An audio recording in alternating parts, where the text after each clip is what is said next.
Nous commettons tous des péchés. Mais si nous attendons de voir la mort pour demander pardon à notre Seigneur, notre repentir ne sera pas accepté.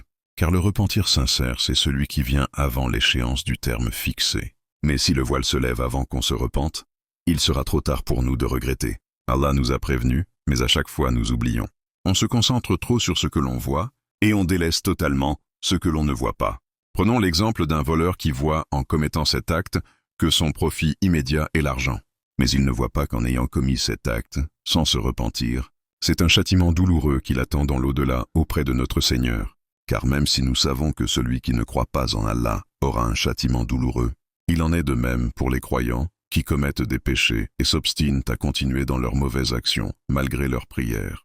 C'est-à-dire que celui qui prie et se repent auprès d'Allah, tout en sachant qu'après sa prière, il continuera les mêmes de méfaits, ce pourquoi il s'est excusé sans regret auprès de notre Seigneur, alors son repentir ne sera pas accepté, contrairement à celui qui prie et se repent sincèrement de ses mauvaises actions, et qui retombe dans le péché malgré lui. Celui-là aura son pardon auprès d'Allah, si Allah le veut.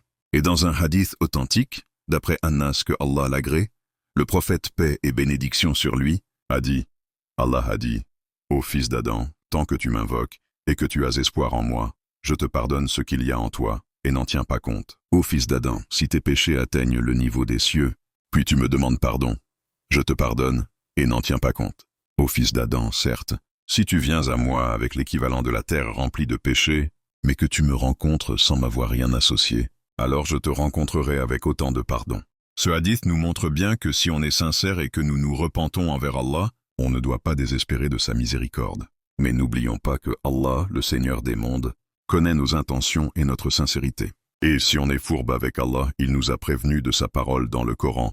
Sourate An-Nisa, verset 18. Mais l'absolution n'est point destinée à ceux qui font de mauvaises actions, jusqu'au moment où la mort se présente à l'un d'eux, et qui s'écrie « Certes, je me repens maintenant », non plus pour ceux qui meurent mécréants. Et c'est pour eux que nous avons préparé un châtiment douloureux. Toute personne qui désobéit à Allah, délibérément ou non, méconnaît la grandeur de celui à qui il désobéit. Exalté soit-il, et ignore les conséquences fâcheuses de ses péchés.